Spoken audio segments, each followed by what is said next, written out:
Okay, so with a driver, because of the fact the ball now is on the tee, okay, we need to adjust the where we're setting the golf ball up in between our feet. Okay, so we want to be hitting this golf ball a little bit later in the swing. So the golf ball now being further forward, your swing that would normally sort of bottom out in the middle of your feet, now it's up on the golf ball slightly. So when we had the 7-iron, the pitching wedge, you'd move the ball back towards the low point of the swing arc, so as towards the middle part of your feet, or just left the middle.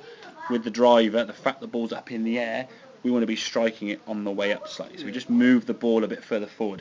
By doing that, you're not changing the swing at all to adjust to a ball up in the air. You're just adjusting the static movement. Again, for me, a static adjustment is far easier to make than trying to move the swing and have. If you have a full set of golf clubs, you've got 14 or 13 clubs plus your putter. Do you want to have 13 different swings for each club? It'd be very confusing, wouldn't it? Okay. So by putting the ball further forward there now in the swing, I think with this club now, because it's a bit longer and you're set up better, you're not conscious of trying to sort of get the club down to the golf ball, because you think, hang on a minute, I can reach the ground with this club. It's a long club, and in some ways with the ball up in the air, you're not trying to reach the ground. You understand the fact you can just brush the mat there as the club comes back. But swing-wise now, taking the golf club away nicely. Good rotation with the shoulders there, getting the club to the top of the backswing nicely. Very good position here now as you go back. From there, as we said, it's about making sure that we transfer the weight now in the body to the target, twisting and rotating. So what we'd ideally want to see is that foot up on its toe. So we finish the swing there now as we come back down and through. Great strike as we can see, ball shooting away, and we're twisting up onto that right foot now. So most of your weight, probably 75-80% of now your body weight, okay, is going to be down through that front foot. Okay, same on this one here now as we can see we come back down.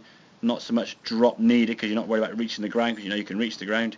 Great strike as we can see now as you come in the golf ball there. Now that club is perfectly striking the golf ball right at the middle of the club, and we can twist through the ball now, sailing down the range. You can see that ball sort of fizzing down there. It's a good solid hit, playing about 130 yards in the end, and right the way through, twisting into a balanced finish position. Okay, by making the club lighter, you don't need to try and hit it too hard.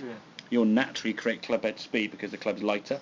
But the key thing I think for you today was changing that setup. You said in the past you tried that club before and it was a complete nightmare, wasn't it? It didn't work at all.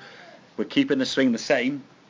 We're just moving that ball further forward. So getting that ball position now, left heel, and as we said, the reasons why it goes left heel is to strike the golf ball on the way up. And the ball's on a tee peg, you must hit up on the ball. On the middle of the stance, you're coming down on it. It's going to go up in the air too much, okay? Make sense? Good man. Right, here, a couple more, mate. See if we get that 150.